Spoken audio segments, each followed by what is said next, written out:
Hi everyone, I would like to show you how we're going to use the foam roller before we're going to start our training. Especially for you that have sciatica problems or have any back injuries and things like this, I strongly suggest that to do this before you warm up. If you're going to do capoeira, if you're going to do weights, wherever it is, that really helps. Especially to help with your piriformis stretch.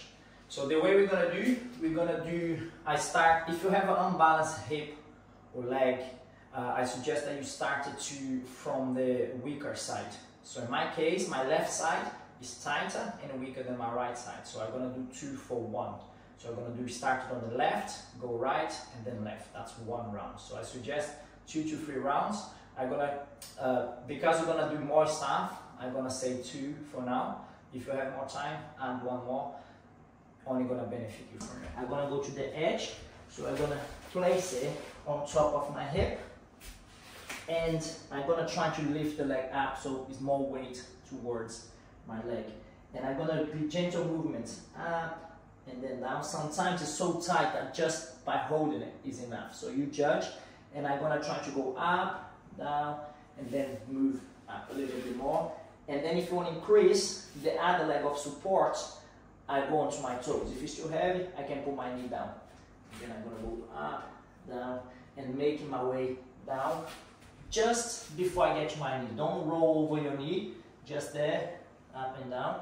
And then I'm going to turn to the side and make gentle movements all the way back, up, roll, and I keep doing this, nice and gentle, slow as possible,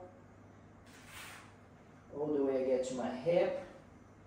This is the area that's quite painful as well, but it's important for us to loosen up there. And then I'm going to make all my way back to the same position that I started. There.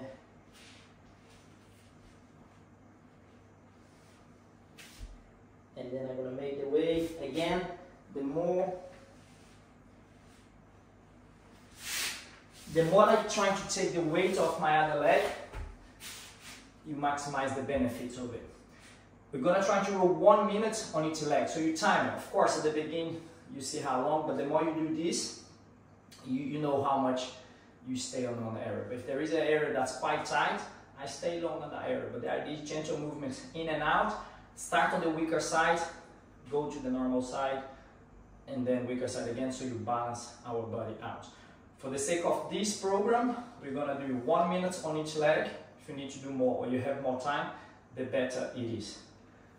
And then we're going to do 2 rounds. If you can do 3, even better. But around 6 minutes of stretch. And then you're going to move on to our more dynamic stretches. So this is what we're going to do next.